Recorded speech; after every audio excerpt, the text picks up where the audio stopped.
We're parents, teachers, and educators, and like you, we're passionate about restoring our culture for Christ.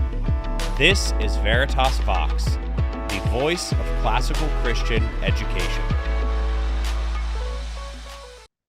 Hello again, and welcome to another episode of Veritas Vox, the voice of classical Christian education.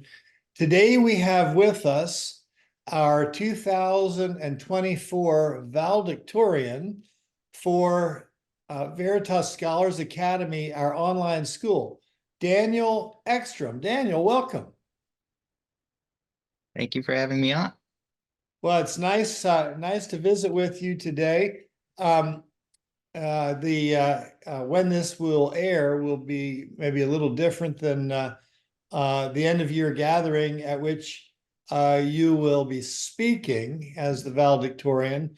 And of course, that's in the future from today. But when people view this, it may be in the past. So tell us a little bit about yourself, though. Tell us your background and family, where you live, and that sort of thing.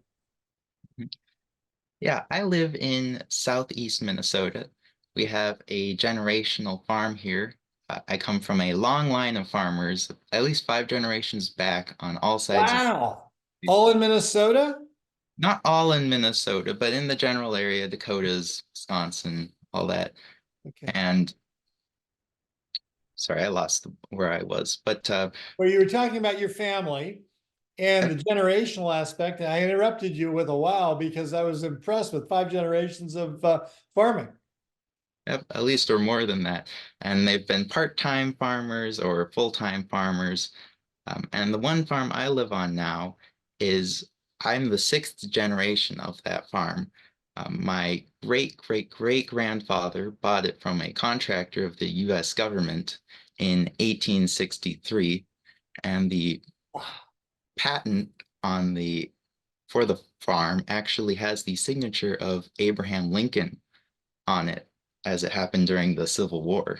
Oh my word. Now, when you say patent, do you mean the deed to the property? Yep. Okay. All right. So the ownership of the property, the one that happened originally when it came into your family, was signed by Abraham Lincoln as the president. Yes. Unbelievable. Unbelievable. That's really incredible. So you have lived there all your life? Not all of my life. The first 3 years of my life, we lived on a farm in Wisconsin, which was a large dairy farm, and my father was a manager there. Okay. But we moved back in 2010, when I was 3, to the farm here that I live on. And at that same time is when we started doing Veritas, actually.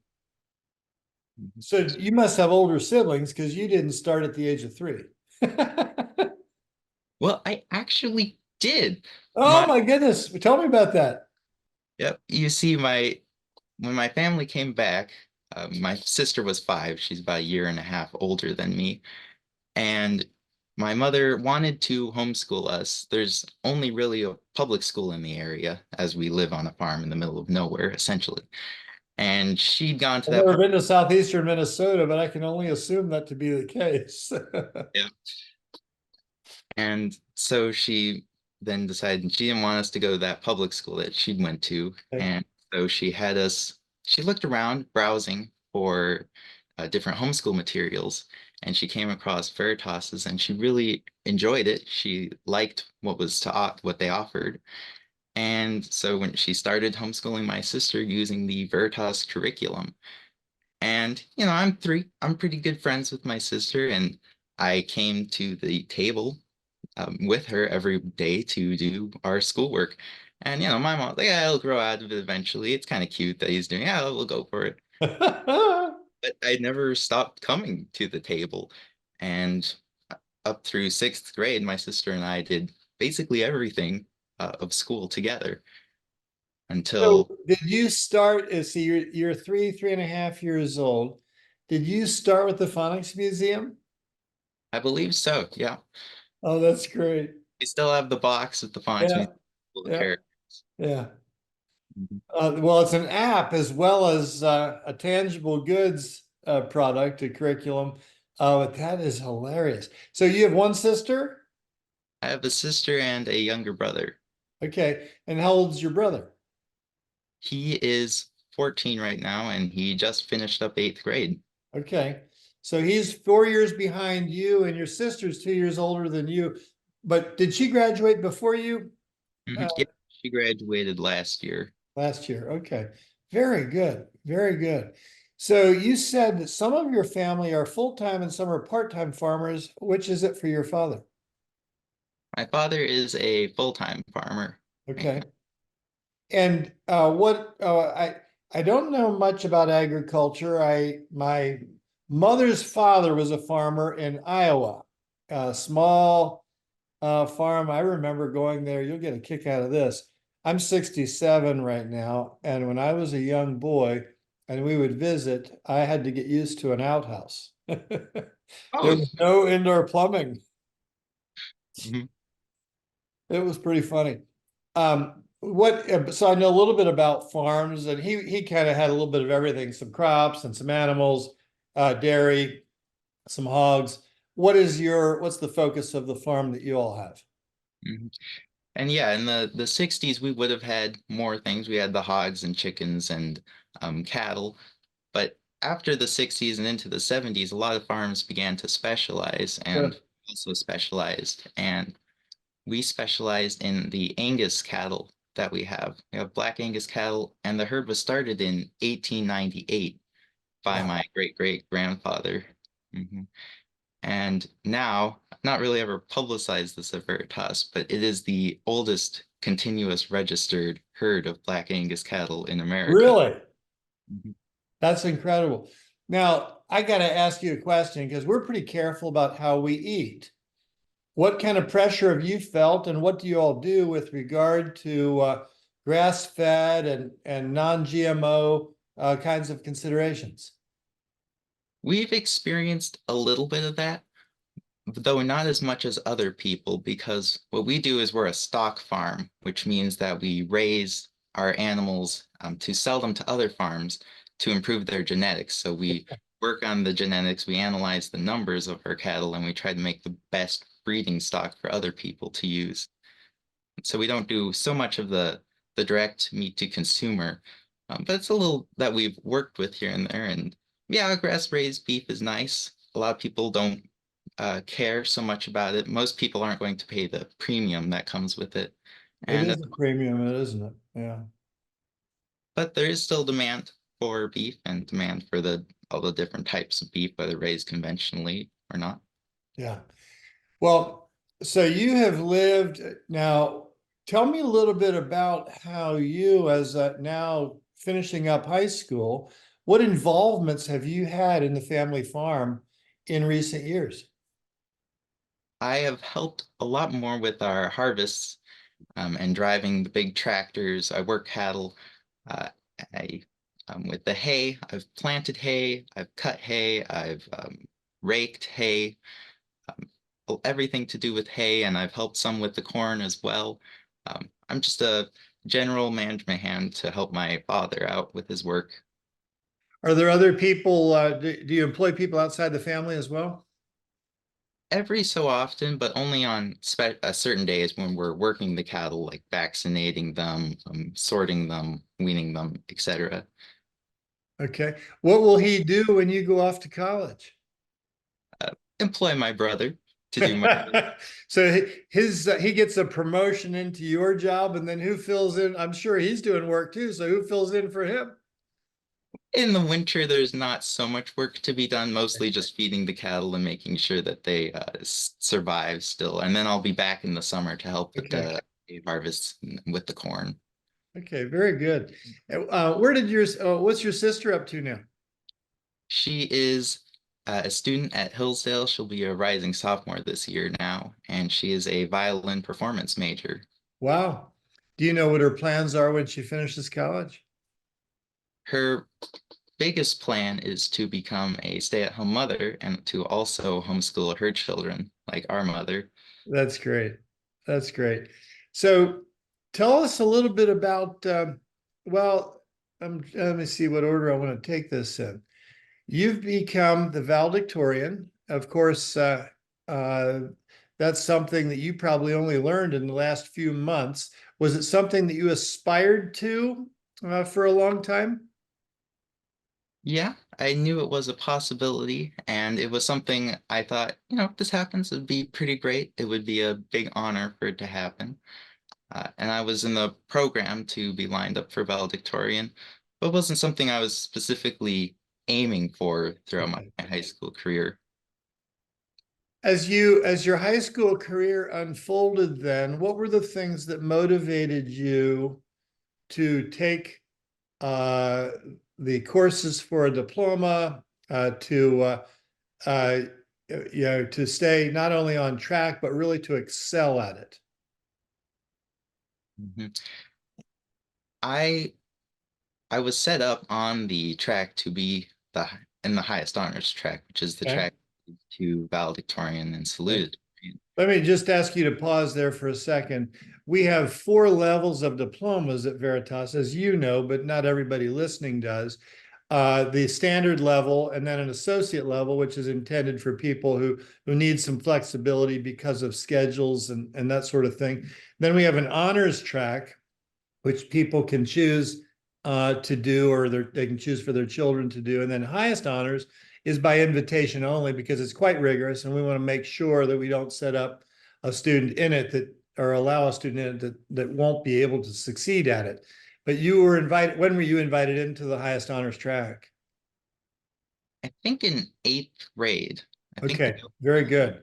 That's ninth. very early. That means you and your mother did some serious work to get ready for that. Good for you. Yeah, but besides that, I always really liked the courses at Veritas, and so I intentionally chose the more rigorous courses and the electives because they interest me. Yeah. So with that, I want to do good on my tests and get good grades, and just that and the work of it motivated me to continue working harder. Well, we're going to come back to things about the Veritas curriculum and that sort of thing. But before we get too far afield, tell me what your plans are next year. I will be joining my sister at Hillsdale College, and I will be a history major. Okay. And why did you choose history? I always really liked history, and as I said, there's my farm has a lot of history itself. Yeah, it does. The buildings that we have around here were built by my great-great-grandfather and his father, and they're from the 1800s. And so I always like to see how, my own family fit into the history of the 1800s, and then you can even go further back than them and see how everything works together in history. And I like to see the flow of events and the flow of worldviews that are displayed throughout history. And I've always found that very interesting. Yeah, that's really neat.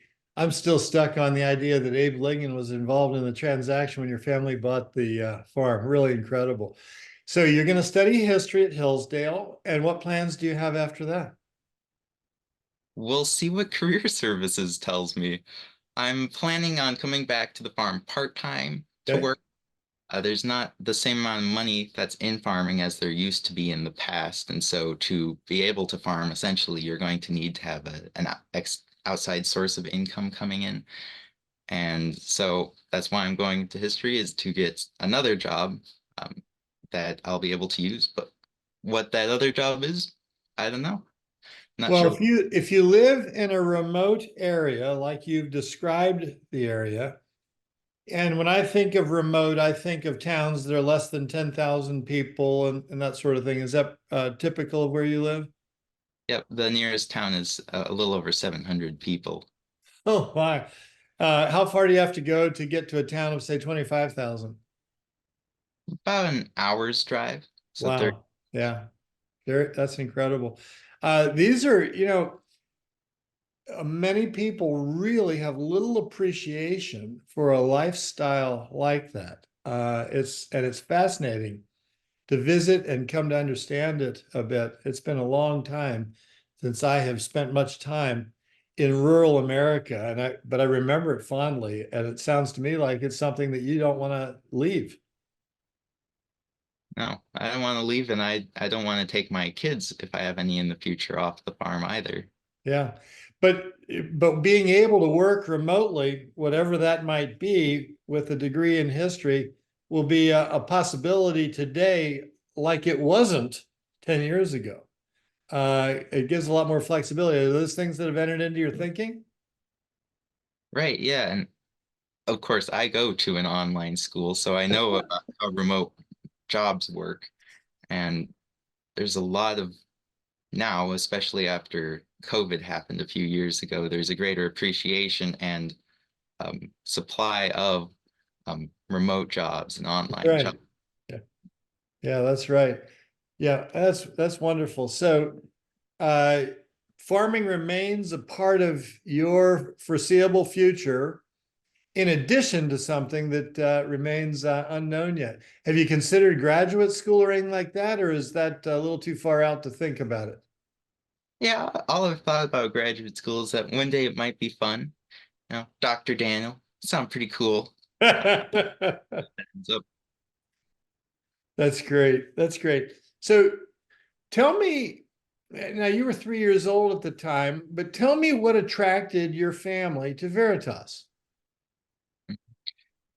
I think in that city I described that's an hour away, there was another classical Christian school, an in-person school, Okay.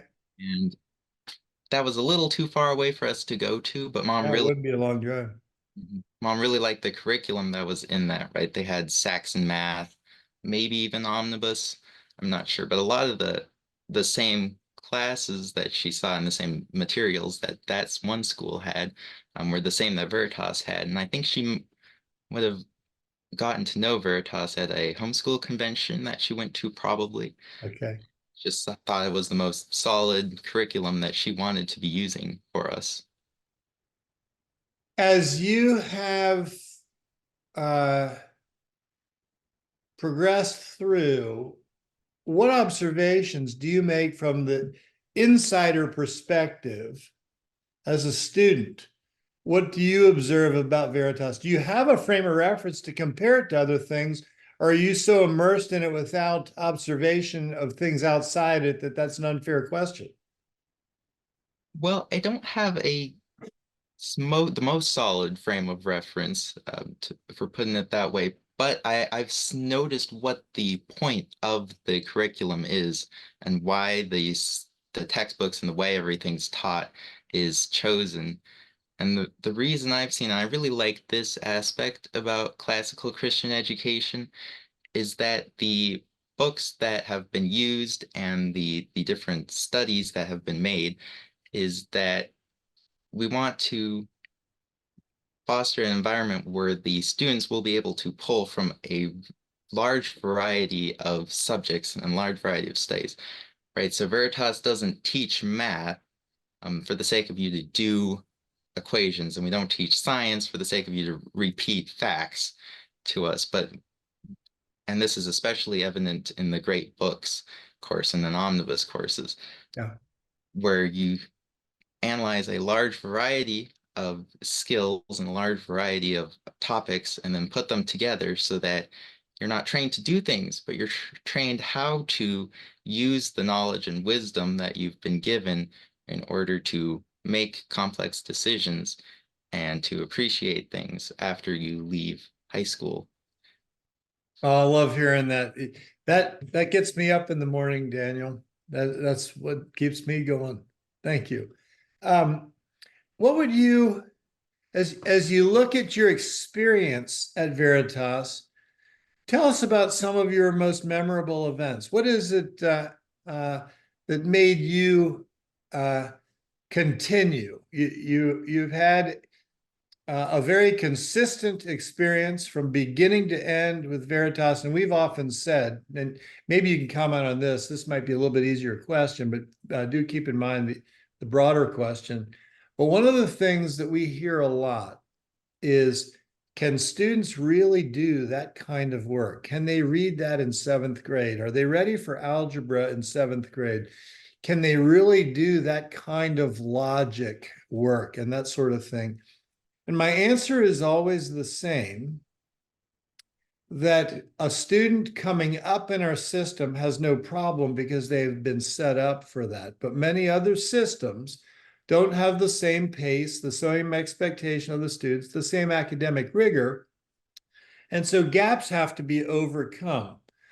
How did you find the work as you came up? Not only did you do it to the level of being a valedictorian, but you did kindergarten work essentially as a 3-year-old, which tells me that you probably did second grade work as a 5-year-old. How did that work? How did that happen?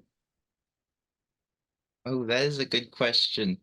It does certainly help to start off doing those things. And yeah, I've seen times, especially as we can compare my own performance with my sister's performance in the same tasks. Um, there's been some time where math was difficult, especially for someone young like me.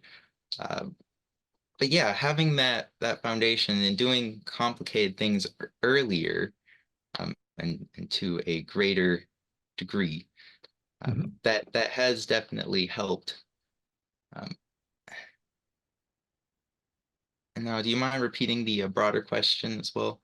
Oh, if I could remember it, I would. I guess the big broader question, maybe this isn't the same one, but what was it about Veritas that you really enjoyed? Mhm. There were a lot of great moments with teachers and students that I've had, and a nice part about Veritas is that you get a sort of community within the classes, right? And whether you're homeschooling or whether you're doing it in a live class, if you're homeschooling, then the community is you, your mother, maybe your father too, Right. and whatever siblings might be there as well. Or if you're in a co-op or a live class, then your classmates will be there with you and your teachers. And so sometimes us as classmates, we will make inside jokes or do things together.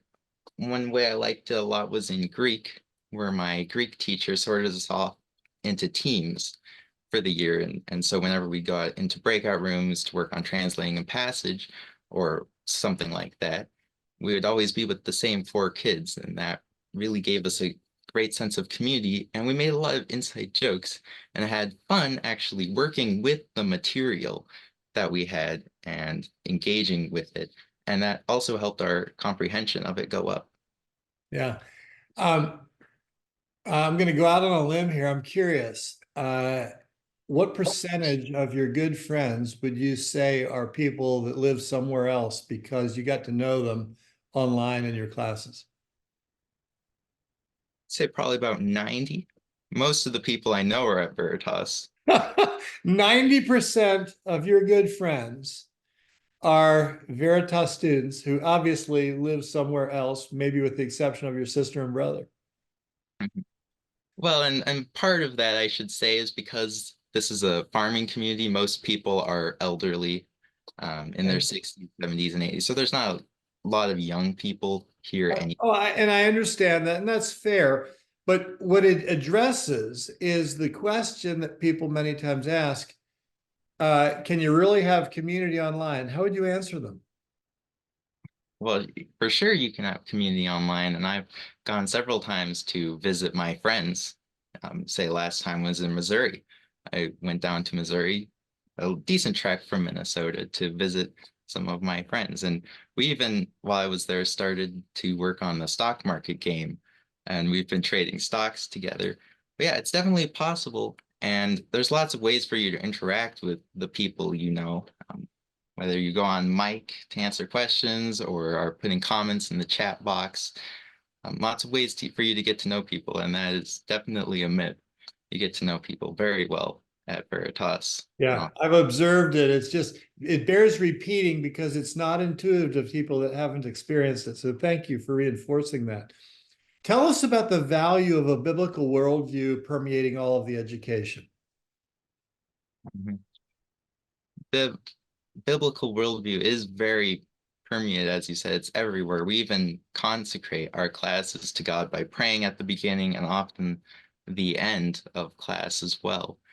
And that gives you a different frame of mind while you're in the class, right? If you're in science class, and I'll use the example at the beginning of anatomy and physiology, where we were looking at all the microbiology that's found in a human, you can look at the individual cells and how they work, and then how they are put together into the whole human. And it's a running joke throughout the year. Wow, that's amazing that evolution created all. And that does give you a different perspective as you are going through the year, thinking about God, seeing how this relates to God and the Bible. And it definitely enforces your worldview and helps you focus and grow in your walk with Christ. So let's say that you are in a conversation at the end of your gathering, and there's somebody there that just happens to be there. They're not associated with Veritas, but they learn a little bit about, they find out that you've been in the program for 13 out of 13 school years. And they say, what did you really enjoy about it? What was good about it? Why would why should I have this for my children? What would you tell them? Well, first, what I would do is figure out the individual situation that the person has. I think that that's most helpful for addressing the situation. And the reason for that is because there's so many ways that Veritas can be used as a curriculum. It can be a supplement to what you're teaching, what's at your co-op or your another private school. Versatility has always been important to us because the homeschool community is like herding cats. They're everywhere. They do lots of different things, lots of different ways. Right. And I think that's a large reason for why Veritas has grown so big so fast, is because there's so many options for people. And so if you just want a supplement, then I'd say, great, go for that, because Veritas has a lot of very qualified teachers with very good curriculum that's been carefully selected, and a lot of even published by Veritas itself. And so there's really high quality academics, but there's also a lot of great people, a lot of similar-minded people who think about things different ways and interact with you. And that really becomes evident if you're a full-time student or even a largely part-time student at Veritas. You'll really see the ideas coming together and people discussing and making improvements and seeing things from different ways. And so I think there's a lot of good things to have at Veritas. Very good. What would you say the memories are that you're taking from here? What would you say the good is? What do you think you'll remember most 25 years from now? The last few years have really stuck in my mind. For a time there in middle school, I had a few less classes. I wasn't so engaged in things, but come sophomore year, junior year, and senior year, that's really when I made a lot of friends at Veritas, and I had a lot of great experiences. As I said, that's when Greek happened. Economics was also a class I really loved. I have a lot of friends from economics now, and lots of inside jokes how to become wealthy and things like we used in how we learned in economics. And so I'll remember all the little stories. I hope I'll remember the knowledge, of course, but the little fun that we had with friends and all the good times we had and the laughter we had. I think that's what I'll remember best in 25 years. That's wonderful. Okay, this is your opportunity. I'm only going to give you this once. You can take advantage of it other times, but you got my full attention right now. What did you not like? What would you hope we would consider doing differently?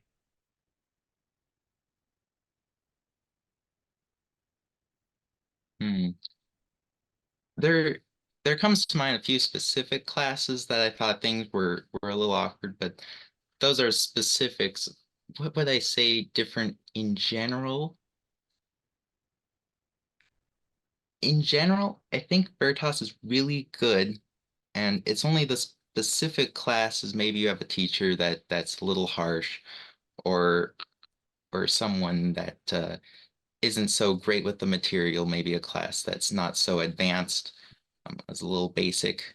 But overall, Veritas has been doing this for decades, over a decade, and we are finishing, your year finishes our 19th year of doing classes online, and Veritas Press as a curriculum provider has been around since 1996. It's 2024, so we're 28 years. Right. So you've been doing classes for almost 2 decades. And as far as classes go and Adobe goes, and that's the software that's Right. used, they've had all this time to work on it, and we've got it down to a science, is what I've noticed. And that's why I've said at the moment I'm not coming up with any general things that could be improved at Veritas. Only Well, some. you're very kind. Daniel, I look forward. Obviously, we're recording this before you get a chance to speak to the student body with your valedictorian address. I look forward to seeing you there in person and, of course, hearing what you have to tell us there. Thank you so much for joining us today. Thanks for your kind words, and thanks for your great spirit and the kind of student that you've been at Veritas. You're, like I said, the kind of person that gets me up in the morning. Thanks. Thank you for having me on. Great. Folks, thank you for joining us for another episode of Veritas Vox, the voice of classical Christian education. Daniel, we'll see you soon. I'll see you soon. Bye-bye.